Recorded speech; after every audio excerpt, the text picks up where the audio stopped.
Welcome to Eye on You. We are in the middle of a new path of industrial revolution. This fourth industrial revolution, or Industry 4.0, is the next step in applying technology. It is the digital transformation and practical applications of our current scientific knowledge.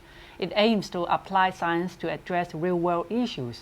This approach of science is majorly used in sectors like technology, business, medicine, education, etc., to identify methods that might produce positive outcomes, answer technological difficulties, or drive innovation. For instance, in the technology sector, applied science could be used to research how cybersecurity can be improved to prevent online fraud, whereas in the business sector, applied science could be used to add automation, smart technology, and the Internet of Things to manufacturing equipment, resulting in smart machines that can collaborate, self-diagnose problems, and fix themselves. The Hong Kong Applied Science and Technology Research Institute was founded in the year 2000 and is one of the major pillars for Hong Kong innovative and technology ecosystem. It has been empowering many tech companies, startups, large enterprises, and SMEs on applying technologies to solve problems from fintech to metaverse, from cybersecurity to IC. In addition, the ASRI has built a rich portfolio of intellectual properties and nurtured many talented researchers for various industries and sectors. In short, as the largest government-funded applied R&D institute in Hong Kong, the ASRI possessed a strong track record of commercializing innovative technological solutions. Today, we are grateful to invite Dr. Dennis Ip, the CEO of ASRI, to talk about his vision on applied science in Hong Kong and how Hong Kong's tech industry can seize the emerging opportunity in the Greater Bay Area by applying science and technologies. Hello, Dennis. Welcome to our show today. Welcome to our show. So, as we know that the Hong Kong Applied Science and Technology Research Institute was founded in year 2000 and is one of the major pillars for Hong Kong innovation and technology ecosystem. So can you tell us what is the aim of the institute? It was set up 22 years ago by then CE Dong Kim. And basically the mission is the word apply. So Applied Science and Technology Research Institute is one of the institutes that want the technology not just on the upstream research, but actually from upstream to midstream, and then apply the technology so that the whole city and also impacting the globe, including GBA and the Belt and Road, to really get the technology rolling. Right, so the notion of applied science and technology seems very abstract to many people. Many people do not know what that is. So for the developments that you have created and ASRI have created, how can it bring about better lives in our, for example, for our Hong Kong people? Actually, it probably would be easiest to illustrate a few examples. We actually have algorithm, but when I talk about algorithm, a lot of people don't know what that is.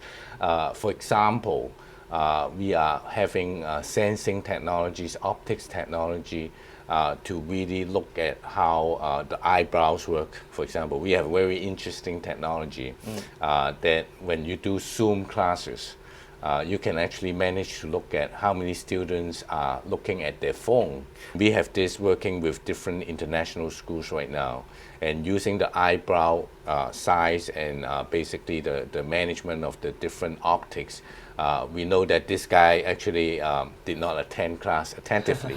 The score is low, and actually give them warning from the teachers. Oh, wow. On the other hand, from the tech industry's perspective, so what initiative or strategic plans does the ASRI has taken to enhance Hong Kong's competitiveness in technology-based industry through applied science? Yes, actually, the aim of ASRI is not just doing projects. I mentioned applied technology. So what we want is very specific segment. We want to not just promote ASRI, but promote Hong Kong in the INT ecosystem. Give you a few examples. Right, one is semiconductor. Hong Kong actually has very good semiconductor research. A lot of people don't know about it. And actually we do third generation semiconductor, silicon carbide. We do research on 3-dimension semiconductor research. And what we want to do is to pull together the universities who are doing this kind of semiconductor research. We pull together the GBA expert and actually create an ecosystem in, for example, 2024, when the Microelectronics Center opened in Yuen Long. Actually, there will be more people doing the research here and more companies coming here. So that's one example. So there are multi disciplines that you have been involved in S3. So can you tell us what do you think about the talent pool in Hong Kong? Can S3 retain talents and attract more talents in Hong Kong? I think this is the most painful question when people talk about talent nowadays. And very honestly, there are a bunch of Hong Kong core middle class talents leaving Hong Kong in the last 2 years. So we kind of look at the 35 to 45 years old range. A lot of people actually have left. And our job is to retain the INT ecosystem. That's why we need talent. So the way we do it is different angles. One angle is when we talk about STEM, actually we talk about it in the middle school and even primary school level to attract more people to learn about STEM. I mean, you look at the DSE result, and actually a lot of people who are very good scores, most of them go to become a doctor. None of them say, I want to become a technologist. So this is the area that we want to work on. And secondly, how do you attract talents from outside Hong Kong to come to Hong Kong? So for example, a lot of Southeast Asia, they have a lot of talents in Vietnam, in Indonesia, India, Pakistan. How do we attract them? So we are doing different ecosystem, not just using S3 to attract them, but the whole Hong Kong technology talent. They can come and get a work visa, and hopefully the work visa can be processed faster. Right now, I think it's still too slow to improve that area. So you've mentioned about the talent pool. The expansion of talent pool is something that some challenge that we are looking at. So besides that, what worries you the most? Besides expanding the talent pool, it is difficult. So because the global competition is so fierce, what can we do? Well, I think in the technology field right now there is a split of camp. So 10 years ago, when you are working, for example, looking at a solution, you are looking for a global solution. Nowadays, you have to look at the China camp versus the US camp. I mean, cloud is a very simple example that most people understand, right? Do I go to Amazon Cloud? And if I go to Amazon Cloud, it will be quite difficult to work in Chinese companies in different areas. So a lot of companies now has for example, Amazon Cloud or a US Cloud. They also have a Tencent Cloud or Ali Cloud. So what worries me the most is the split between the technology is become less and less globalized. It becomes having two camps. And having two camps mean that you are learning two different types of technologies. So under the National 14th Five-Year Plan, we are aiming to build Hong Kong as an international INT hub as a very good technology hub for the world. So what S3 will do to achieve this goal? Well, I think it's very clear if you look at Chairman Xi's visit in July, right? The only place that is usually he won't go, this time he went, is actually Science Park. So I think promoting Hong Kong to be the INT ecosystem and innovation hub actually is not something only Hong Kong will do. It's actually the China's initiative to help Hong Kong to become a role of going into the international side. So I think for enhancing the whole innovation hub, there are few areas that we need to look at. One is, how do we get the basic university research to commercialize? Because Hong Kong, actually, if you look at the QS 100 ranking, 5 universities are ranked in the top 100. But I think there is an improvement that can be made to look at those researchers in the Hong Kong top universities to apply to help Hong Kong, help GBA, so that Hong Kong becomes the innovation hub. Secondly is actually talent, which we just mentioned. And then thirdly is actually how do we build an ecosystem, what the government policy is, what the university research are, what are the research institutes that can match, and then how do you match with what we call commercialization, how the companies use it. If these 4 areas can be interconnected and make it more positive, I think Hong Kong will definitely be able to become the big innovation hub of the world.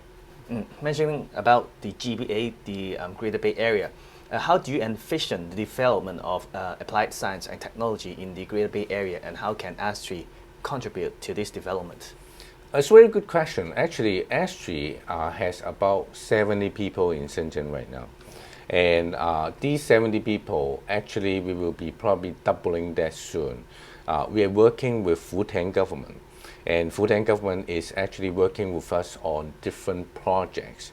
And they're actually using also the Greater Bay Area University, like the SUST, to have PhD students working on our projects. And my belief is the Hong Kong technology side has a lot to learn from what Shenzhen has. Because when you use a technology in Hong Kong, the most you can use is 7 million people using it. And that is not enough to become a unicorn.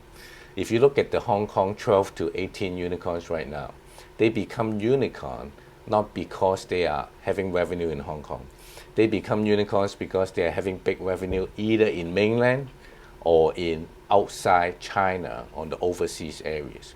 So I think to really cultivate this, when you look at the Hong Kong and GBA connection on technology, we need to work more closer together, and also we need to have an exchange in talent. So the ASTRI role is actually we are creating a bigger GBA presence so that our 500 researchers in Hong Kong and our 70 researchers in Shenzhen can interconnect to look at what are the deepest technology nowadays, what we are working on, and how to enhance that. So just now you have mentioned metaverse. This is the most popular keywords in the technology world. So how does the metaverse affect our reality world, and what does ASTRI will do to assist the tech company to get the most out of it from the metaverse? Yeah, metaverse is very interesting. When people think about metaverse, they think about games. What ASTRI is working on is the behind the scene technology of metaverse. And before the metaverse word even apply, because Facebook changed to Meta, and that actually becomes a big word of metaverse. We have been working on these kind of technologies in the last few years.